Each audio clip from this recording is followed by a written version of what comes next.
Nimesema mume wangu kipenzi ninayekupenda, uliyenitoa kwa wazazi wangu wawili ili niwe mke wa maisha yako.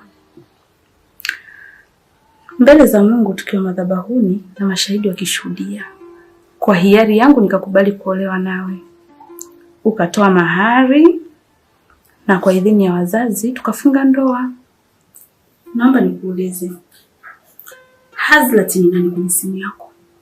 Hazlat ni mwanamke anayekwenda kuikamilisha furaha yangu.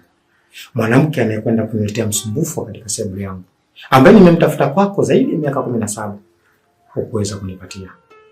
Na sidhani kama una hayo mamlaka ya kuniuliza swali hilo. What? Tambua mimi ni mke wako wa ndoa. Mke tuliofunga ndoa kanisani. Hivi, sipaswi kujua Hazlat ni nani? Kati yangu mimi na yeye, ni nani mke wako? Unafikiri kama anaweza kunipatia nilichokikosa kwako, hapo ni nani anaweza kuwa na thamani? Sikiliza nikwambie. Nimekuoa ili kujenga familia. Nahitaji mtoto. Hivi, wewe utamani kuitwa mama fulani? Nikiingia huku Karen, nikienda bafuni Karen, nikitoka nje watoto wadogo wanakuita Karen. Utaitwa jina hilo mpaka uzeeni, si ndio? Nahitaji mtoto. Sawa sawa. Nimesimama.